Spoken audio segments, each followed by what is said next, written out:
Hey everyone, welcome to EnGen TV. That's Engaged Generation of Youth, Changing the World. My name is Daniel, and in today's show, we'll be hosting the Financial Fix-Up.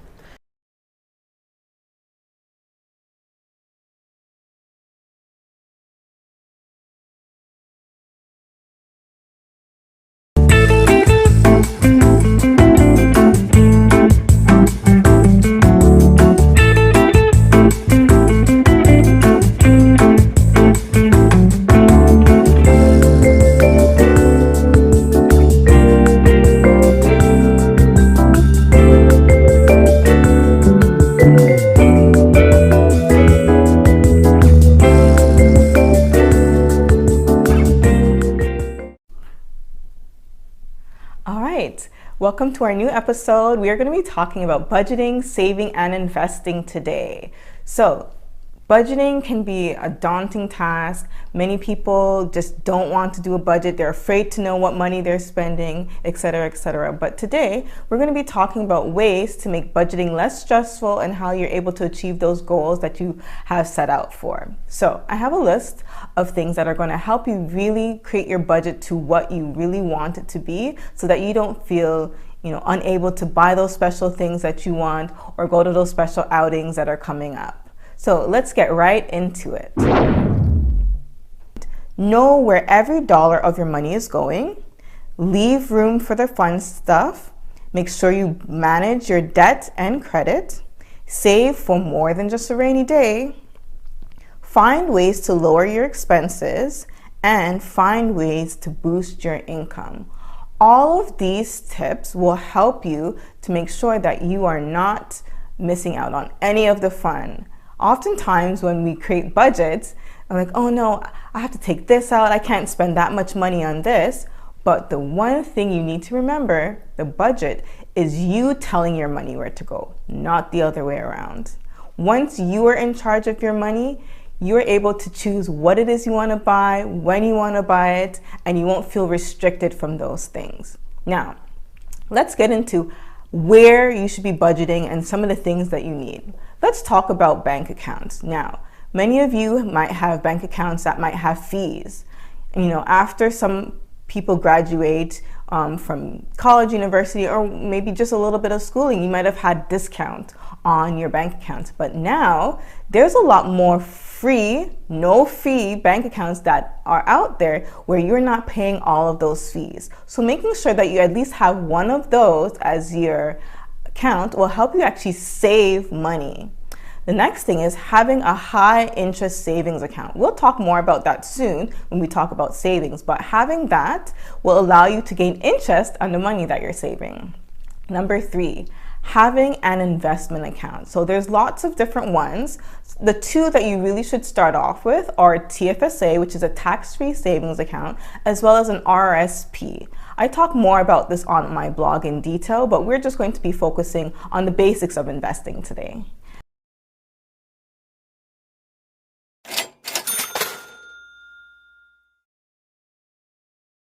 Ways to budget. So there's 3 ways most people budget: through pen and paper, through a spreadsheet like on your computer, or through an app. Now, pen and paper can be really great because it's easy for you to see. You can list it. You can have things in a book that you can flip to quite easily, and you know that all of my expenses, maybe you can even put a receipt pocket in there to keep track of everything.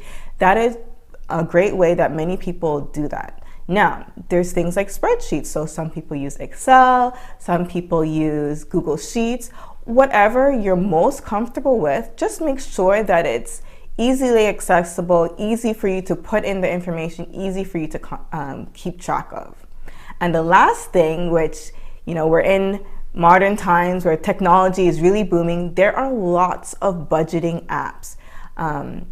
Some of them are through your bank, where they actually have different segments within the app where you can decide where you want your money to go, how much you want to be spending in this area, are you meeting your savings goals. So really look into if you're able to use your current banking app for that. If not, there are some free budgeting apps that you can use. I use both the budgeting app as well as the spreadsheet. It helps me really balance everything out, see everything in a cohesive fashion. That way I'm not missing anything. All right, let's get into the types of budgets. Now, there's two really major types of budgets people are really using right now. There's other ones that you might hear of, but a lot of them are very similar in nature. So the two I'm going to be speaking about today are the 50-30-20 budget. So what does that entail? Let's take a look. 50 is you're spending money on your needs, 30 is you're spending money on your wants, and 20 is you're spending money maybe on saving, paying off debt, or investing. For the zero budget, that's a little bit different. So the zero budget means that at the end of all your budgeting, there's no money left. That doesn't mean you don't have any money left, but it means every single dollar is accounted for. So for example, your money goes to your expenses, it goes to your giving, you're making sure that you give your tithe, your money is going to saving, maybe also going to debt, maybe it's going to investing, or you're putting money aside for that special thing that you need to buy for somebody. Maybe it's for yourself. Maybe you could be saving up for a car, whatever that is. At the end of your budgeting, you should have a zero balance. That also means that you're not going over budget. That means you're planning for every single purchase that you are going to make. So we're going to talk more about, how to avoid that lifestyle inflation and going into debt when you're trying to get certain things. So in one of our episodes, we're going to be talking a lot about debt and credit. So stay tuned for that.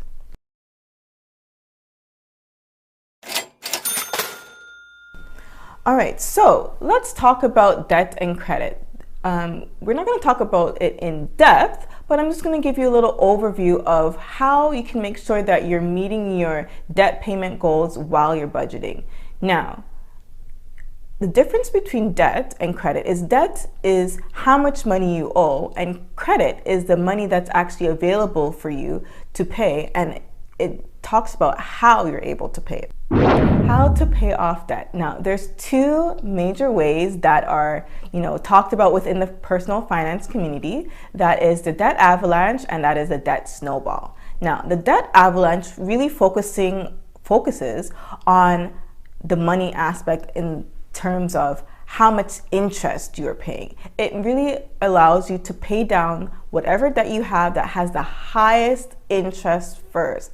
And that's really important because over time, actually interest can cost you more money in your debt payback. So that is a very popular technique that many people use. The next one is the debt snowball. Now, the debt snowball method is basically you paying off the smallest debt first, and then you just go on to the next one and the next one, whichever you feel most comfortable at paying off.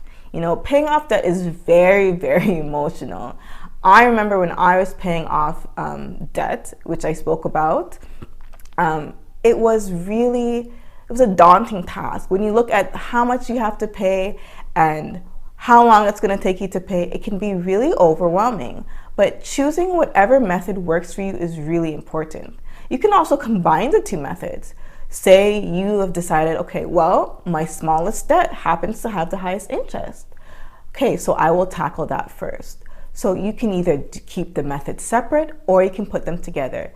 The most important part is sticking to what you say you're going to do. That is going to make the biggest difference in your debt. So here are some tips to help you as you are paying off maybe that big credit card. Maybe you have consumer debt.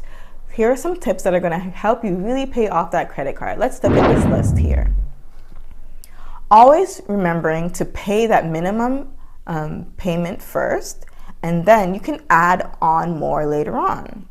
Also, it's really important for you to know your interest rates.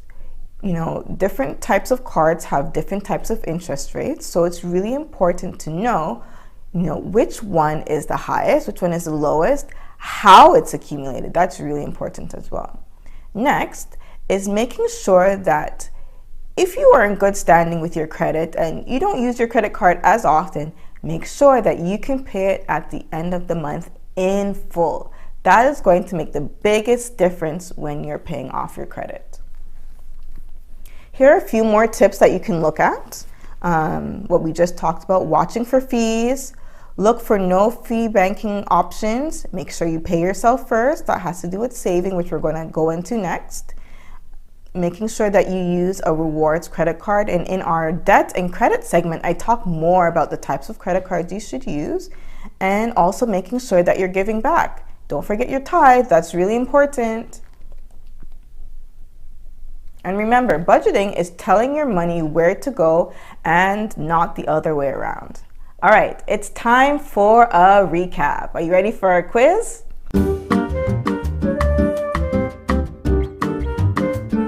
All right, here we go. What should be in your budget? Is it A, needs, B, wants, C, saving and investing goals, or D, all of the above? All right, if you said all of the above, you've been listening. All of those things are important within your budget. Not leaving anything out. Make sure all of it is there. All right, we're going to move on to our next section. All right, we have much more to learn, but we will get to all of that right after our commercial break.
One of the things I appreciate the most about my experience at Crawford is that you're more than a number. You're actually the part of a family.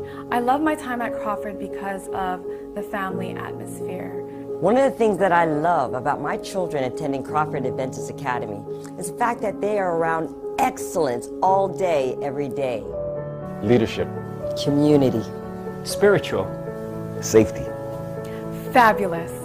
Love. Christian. Awesome.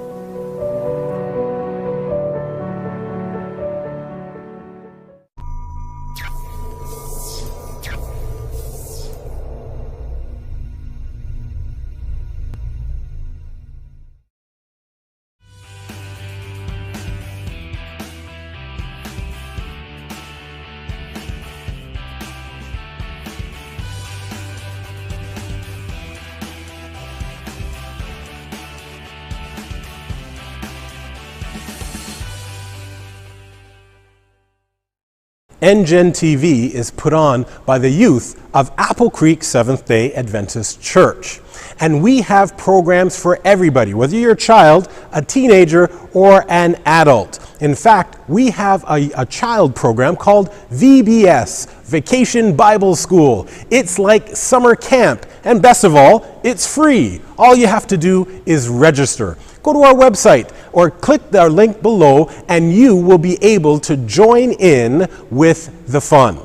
So, whether you're a child, teen, or adult, there's always a place for you at Apple Creek Seventh-day Adventist Church. Hi everyone, my name is Elise Beckles and I'm the owner of The French Tutor. We are a tutoring agency with our main teachable being French. We are so passionate about helping your young learners not only learn the French language, but learn it in a way that is engaging, that is fun, and primarily helps them to build their confidence. We are all about building exceptional students, which results in exceptional human beings.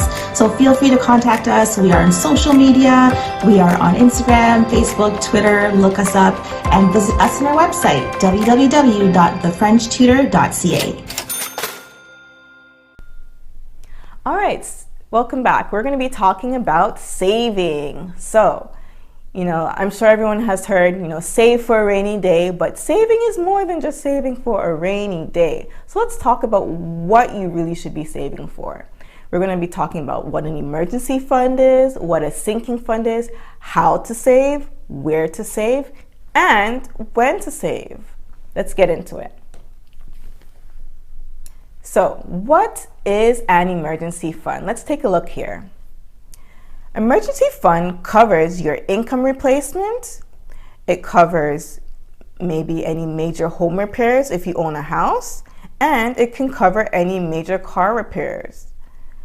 When you are building an emergency fund, it should be about 3 to 6 months of your total amount of expenses that you pay every single month. So say you've decided to add up your rent or your mortgage, you've decided to add up your school payments if that's what you're doing, maybe you are adding up the car payments, whatever those things are, including groceries, all of those things, add all of those expenses up. It'll be easy for you since you already made that budget.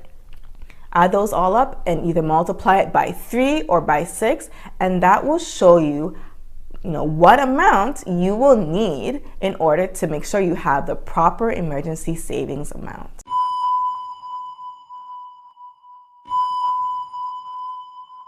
Now, a sinking fund is you actually planning for planned expenses. So for example, you're saving money, putting it aside because you know that somebody's birthday is coming up down the road, your friend is getting married in like 2 years, etc., etc. You are putting money aside for things you know for sure are coming up so that it's not actually hindering your budget later on. You're not going into debt because, oh no, I wasn't prepared for this dinner outing that they wanted to have. I wasn't prepared for that party that they wanted. Whatever those things are. This also includes with your car, making sure that you have that money set aside to do proper maintenance on your car so that there's no actual big major repairs that happen down the road. You're already keeping your car in good running, etc., etc. It's going to make the big difference. All right, now, how do we do this? How do we save for these big purchases? How do we save for these big emergencies? Let's talk about that next. So, how do you save? The first thing you need to do is choose how much it is you actually want to save. Is it $10,000, $20,000? What is the purpose of you saving? Then you need to choose what is the deadline. When do you want to have all of this money saved by? Are you trying to save for it in a year? Are you trying to save for it in 2 years? Maybe it's a 6-month goal, depending on how big this purchase is. So that's the second thing. The next thing you need to think about is how often are you going to actually put aside money? You could do it monthly, you could do it bi-weekly, you could do it weekly, depending on maybe how you get your income. It's really important to have a system in place. Oftentimes we take for granted the fact that putting something in place ahead of time will actually benefit us in the future. Now, you might say to yourself, oh yeah, I remember when I get paid, I usually just take out a little bit of money and I put it in my savings account and I don't ever forget. But for the rest of us who, we're busy, we live busy lives, we may not be on top of everything, and it's just hard to remember every single time. So what could you do? Automatic payments. So you could have automatic transfers set up on whatever day you get your income or your paycheck in, or it could be the day after, making sure that's already done for you so you're not tempted to spend that money that you're saving towards. All right, next let's talk about where are you going to save that money? So earlier I mentioned something called a high interest savings account. Now, what is the difference between a high interest savings account and a regular savings account is that high interest savings account actually have interest that is in between 0.5% to upwards of 2%. Why is that important? Well, your money should be making you money. It shouldn't just be sitting there. If you have an emergency fund, it's great that you can have that money set aside in whatever account, but why not get a little bonus on top of it? Then you'll actually have a little bit more as time grows. Now, having a high interest savings account is very different than the amount that you would make in investing. And we'll talk a little bit about the difference between those, because the difference is really important. But when you are doing your emergency savings and your sinking fund, try and look for a high interest savings account for it. Those things, emergency stuff should not be in a TFSA. I know we hear about the tax-free savings account. We'll talk a little bit more about what that actually is, but you need to make sure that your emergency savings, you actually have access to it. You can get it right away. If something happens in the next hour, you can easily transfer your money into your checking account. When you put it in a TFSA, that actually doesn't happen. It might take as much as 48 hours to even 4 days before your money shows up in your checking account. By then, your emergency might turn into something you can't handle anymore, and you might end up going to your credit card, going to your line of credit, etc., etc. So keep that in mind when you're choosing a place for your savings account. Lastly, when do you save? I kind of mentioned this already, but just in case you missed it, you should be planning this whenever you get income. So whether that be your paycheck, maybe you're getting a lump sum for your tax refund, whatever it is, that moment you're planning for when you get that amount of money in, so that you are not tempted to spend that money on something else when you know that, okay, I need to save for this, I need to save for that, I need to invest in this. So keep that in mind. That's when you're supposed to be saving. All right, it's time for a recap. Quiz time. Are you guys ready? So, why should you save? Is it A, for emergencies, B, for planned purchases, or C, for retirement? That's right, it's A and B. You must be wondering, why isn't it for retirement? Well, we are going to talk about that when we get into investing, so stay tuned. If you want more tips about credit, debt, budgeting, whatever you are interested in, check out my Instagram page, check out my blog, as well as if you like to check out Pinterest as well. I have some of those things saved there for easier access if you are not on those, if you're not on Instagram. All right, that's all for now. Thanks for joining. See you next time.